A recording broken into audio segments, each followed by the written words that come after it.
My girlfriend said she wasn't in love but wanted to keep living with me, so I became her roommate. Hey, I'm Mason, 30, and 3 weeks ago my girlfriend dropped the bomb. I'm not in love with you anymore, but I still want to live together. I wish I was joking. We've been together for nearly 4 years. Her name's Chloe, 28. We moved in a year and a half ago when she got laid off from her corporate events job and couldn't afford her apartment anymore. I'm a financial analyst in Chicago, nothing flashy, but stable, and I've always been the planner, the provider, the fixer. So of course I told her, move in, don't stress it, we'll figure it out. Well, we figured it out. Or I did, mostly. I paid rent. I paid utilities. I paid for groceries and her car insurance. I even added her to my health plan during open enrollment because, just in case. I cooked. I cleaned. I did her laundry. I booked every vacation, picked up the check on date nights, and ran our social calendar like I was her unpaid assistant. And don't get me wrong, at first, Chloe was grateful. She'd light up when I brought her coffee in bed. She'd promise, once I get back on my feet, we'll split everything 50-50 again. Spoiler, that day never came. Instead, the vibe shifted. Subtly, she stopped saying thank you. She'd roll her eyes if I asked for help with anything. She started treating all the things I did as just normal boyfriend stuff. And then came that night. We were watching some home reno show, and I leaned over to kiss her goodnight. She flinched. She muted the TV, sat up, and hit me with, Mason, I think I love you as a person, but I'm not in love with you anymore. I haven't been for a while. I sat there, frozen, like someone had just unplugged my entire nervous system. Then she smiled. And I swear this part lives rent-free in my brain. She said, but I still think we make great roommates. I don't want to lose that. She said it like she was doing me a favor. So I said, sure, let's be roommates. And that night, I decided, if that's what she wants, I'll give her exactly that. Roommate Mason. Coming soon to a kitchen near her. Day 1 as roommate Mason. I brewed exactly 1 cup of coffee in my travel mug and left for work. Chloe came out of the bedroom in her robe, sleep-tousled, looked at the counter, and actually pouted. No coffee. Just enough for me, I said, grabbing my keys. Have a good one. And that's how it began. I stopped folding her laundry in with mine. I stopped picking up her oat milk and that $9 almond butter she likes. I stopped ordering her favorite Thai takeout on Fridays. I didn't do it with malice. I just stopped doing boyfriend things. Because I wasn't her boyfriend anymore, remember? I was her roommate. She started noticing. Fast. The bathroom trash didn't empty itself. The dishes she left in the sink were still there when she got home. Her car made that awful squealing noise again, and I, shocker, didn't offer to call the mechanic. Then came the grocery moment. She opened the fridge and said, "Why didn't you get my yogurt?" I looked up from my laptop and asked, "Why would I buy your yogurt?" She blinked. "Because you always do." I used to. That was when we were dating. Roommates usually don't grocery shop for each other unless they, like, Venmo split a Costco run. She stared at me like I'd just recited the Constitution in ancient Greek. From there, the awkwardness exploded. She left passive-aggressive notes on the whiteboard like, "Please don't eat my snacks," smiley face, even though I hadn't touched them. She'd play these dramatic breakup songs on full blast while reorganizing the kitchen, like I was going to crack and apologize for respecting her boundaries. But I kept it cool. I was polite, respectful, distant. I answered her texts about bills with a thumbs up. I used headphones. I vacuumed only my half of the living room. If she left crumbs, I left them right there. And when her phone got cut off because I'd removed her from my family plan, I handed her the Verizon brochure and said, "This one's got good prepaid deals." And that's when the reality started to sink in.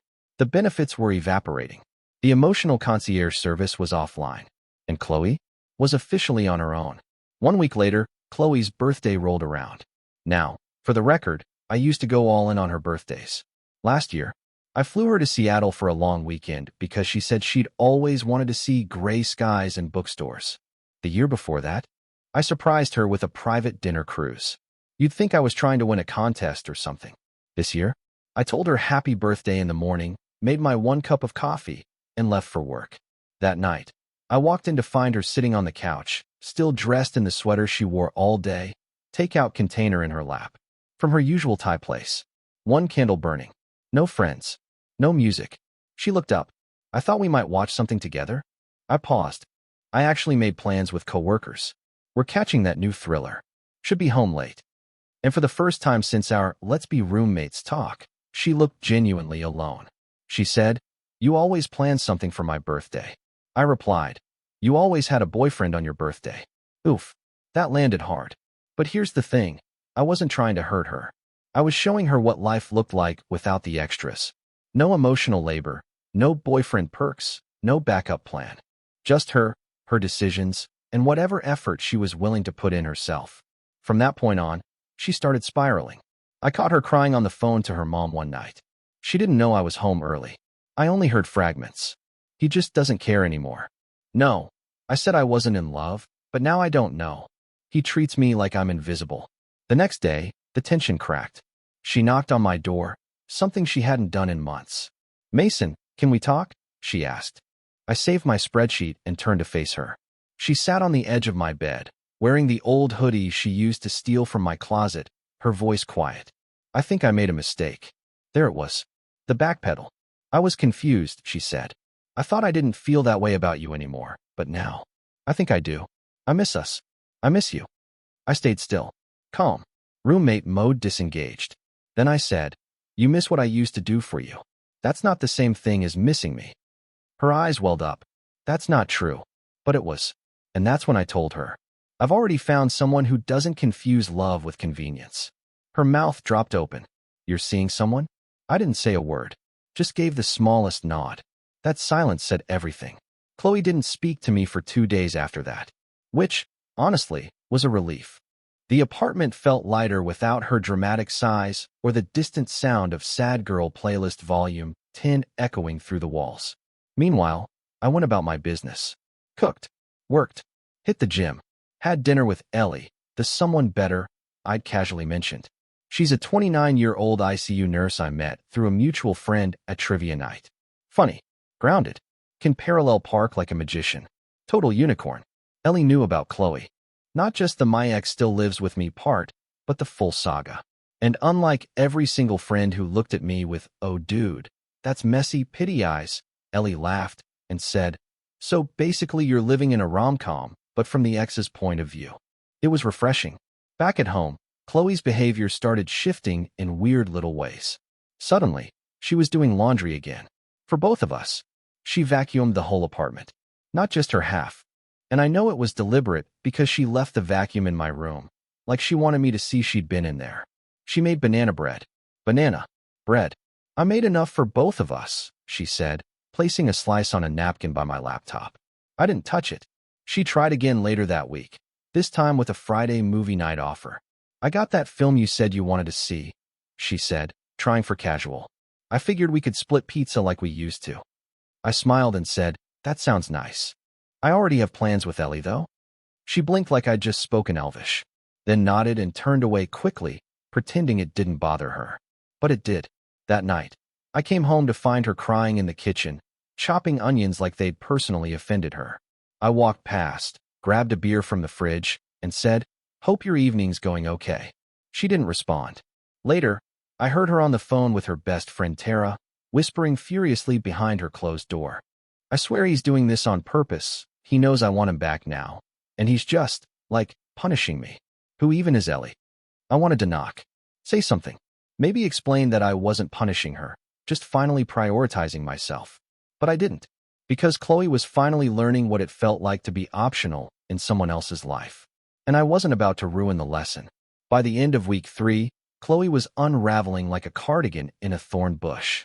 She stopped doing her freelance gigs and spent most of her days in pajamas, scrolling through her phone like it held the secrets to the universe, or at least to reversing time. Every time I left the apartment, her eyes tracked me like I was the last lifeboat off the Titanic. She even started asking questions. "Are you seeing Ellie seriously? Do you talk about me with her? Would you have moved out if I hadn't said what I said?" I answered honestly. Yes. No. Absolutely. She didn't like those answers. But she kept asking anyway, like maybe one day I'd say, "Surprise. Still hopelessly in love with you. Let's pretend none of this ever happened." Instead, I started packing. The lease had 3 weeks left, but I'd found a 1-bedroom in a new high-rise with a gym, a pool, and, this part is key, zero Chloe. She noticed the boxes instantly. Wait, you're actually leaving? I looked up from the bookshelf I was clearing. Yeah, I told you weeks ago I wasn't renewing. I didn't think you were serious. I thought, I don't know, that we'd figure things out. You told me you didn't love me anymore.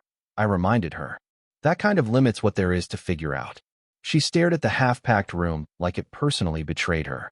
I didn't think I'd lose everything. I paused, hands full of books. You didn't lose everything. You still have you. She flinched. But then came the real kicker. Later that night, I got a text from her mom. Her mom. Hey Mason, I just wanted to say thank you for being so patient with Chloe. She told me you've been really understanding while she processes things. I hope you two can work it out. You're good for her. Oh, so that's the new game. I didn't reply. Instead, I sat back and thought about how Chloe used to roll her eyes when I reminded her to call her mom on birthdays. Now she was pulling her into our breakup like it was a family court case. It was surreal. She wasn't fighting for me. She was fighting for comfort. For the version of her life where she never had to grow up. Where she got to play quirky creative and I played exhausted boyfriend/human safety net. But that version was officially retired. And I had better things to do than keep being a cast member in her reruns. The emotional weather inside the apartment turned from awkward drizzle to Category 5 hurricane with a 90% chance of passive aggression. One night, Chloe came home from God knows where, slammed the front door so hard a picture frame tilted off center, and said, loudly, to no one, "It's crazy how some people can just pretend they don't care." I was in the kitchen making pesto salmon. I didn't respond. She stomped into her room, blasted angry pop music, and 30 minutes later emerged wearing full makeup and the tight black dress she used to reserve for our anniversaries. "I have a date," she announced, tossing her hair. I blinked. "Cool. Have fun." She stood there for a second too long. "You're not going to ask who it's with, should I?" "No." She left. And then, I kid you not, came back 15 minutes later, claiming she forgot her lip gloss. There were 3 tubes on the counter already. It was like watching someone throw darts at a dartboard that was actually a mirror. Meanwhile, I was thriving. Ellie and I started spending weekends together. I cooked for her. She brought over craft beer and made me playlists. One night, we stayed up talking until 3 a.m. about childhood fears and bucket lists and the weirdest thing we'd ever Googled. I hadn't felt this kind of genuine connection in years, if I'm honest. That Sunday, I posted a photo of us, just our hands, mine holding hers over a picnic blanket, with the caption, "Good things don't come when you wait. They come when you move on." It got over 300 likes. Chloe saw it within 10 minutes. I know because I heard her gasp from the bathroom. That night, she didn't leave her room. The next morning, she texted me, "Can we talk?" I told her sure, but I had a Zoom meeting at 10. She made tea for both of us and sat across the table like we were negotiating a ceasefire. "I think I was wrong," she said. "I think you were too," I replied. Her eyes widened, like she expected resistance. "I didn't think you'd actually let me go," she whispered. "That's because you thought I'd keep doing everything while you figured yourself out." She looked down, twisting the tea bag string. I was scared. I know. There was silence. Then, "Is there any part of you that still wants this?" I took a long breath. There was. Not anymore. I watched the words hit her like hail. Clean. Cold. Final. But necessary. The move-out countdown had officially started. Boxes stacked up near the door. My name on every label. Office stuff. Kitchen. Mason only. Absolutely not Chloe's. Hands off. Okay. I wrote that one as a joke, but still. Chloe barely left her room. When she did, it was this weird mix of hopeful and haunted. She'd ask if I needed help packing. I'd politely decline. She'd try to chat about, remember, when moments like we were high school friends at a reunion. I'd nod and return to wrapping glassware in bubble wrap. Then came the final play.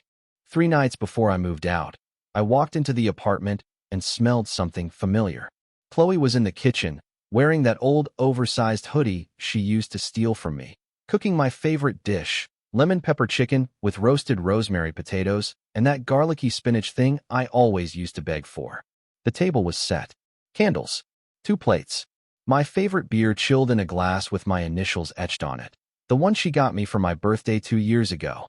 I stood in the doorway, keys still in hand. She turned around and said, "Dinner's ready." I didn't move. "Mason, please. Just sit. Eat." One last dinner before you go. I looked at the table. It was perfect. Too perfect. I appreciate this, I said carefully. But I don't think it's a good idea. Her face cracked like porcelain. Seriously? Not even one meal? I made everything the way you like it. And I think that's the problem, I said. It's like you finally see me now, because I'm leaving.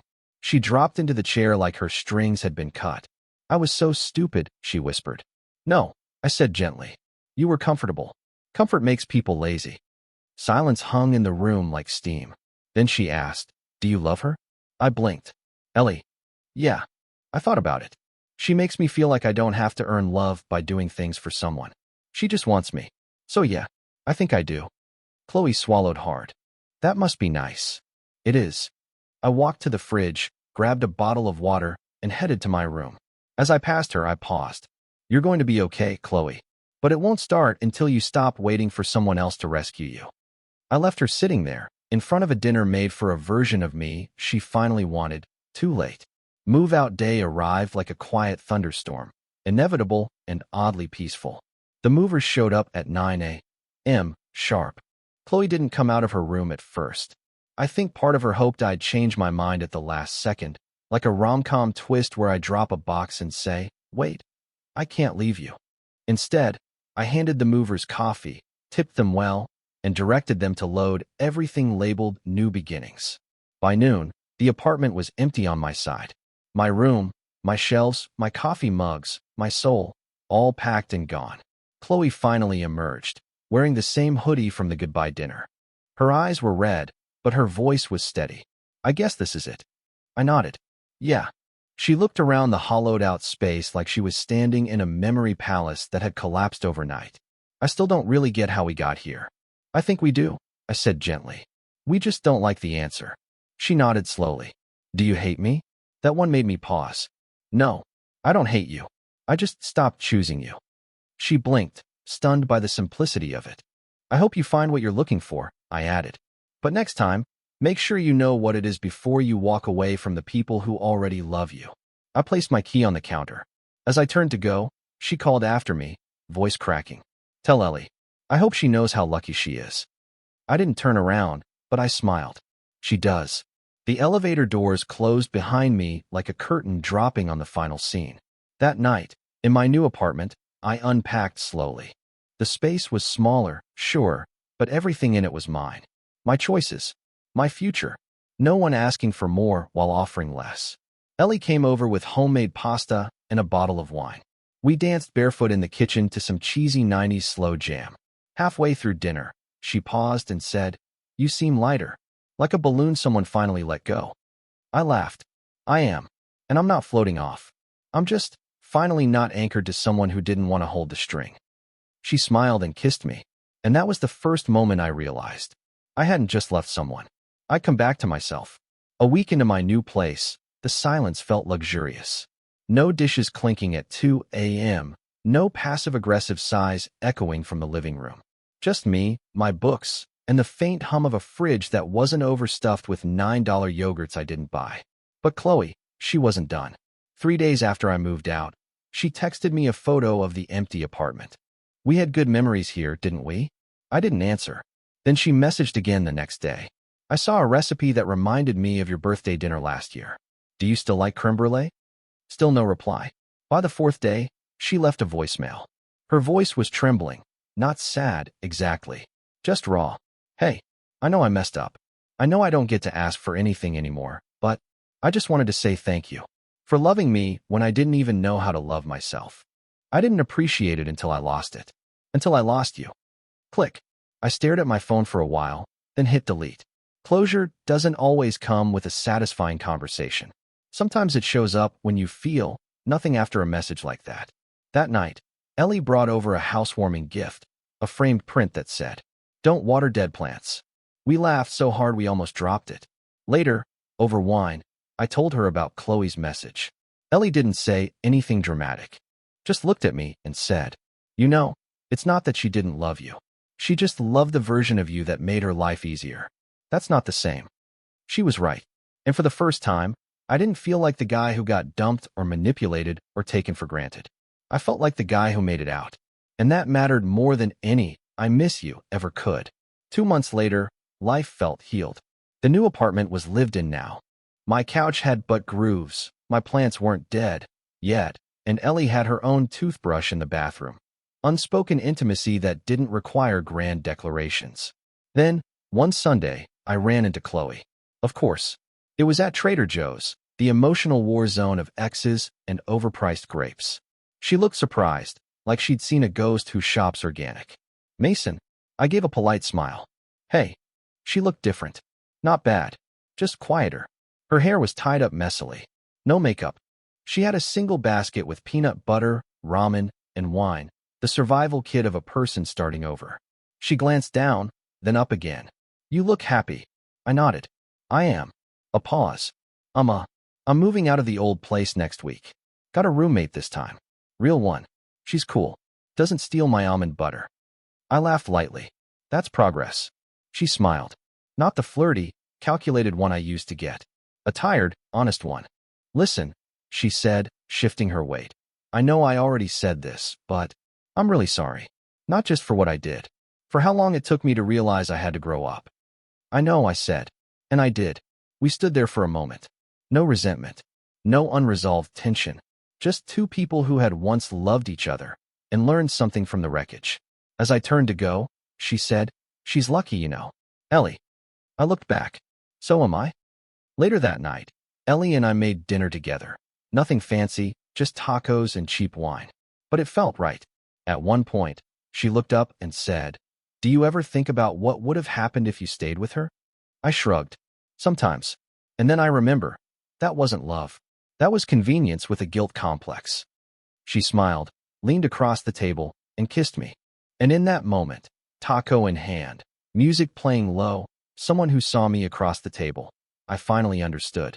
Sometimes love doesn't look like fireworks or drama. Sometimes it looks like peace after a storm you thought would drown you. And that's the kind of love I'm never letting go of again.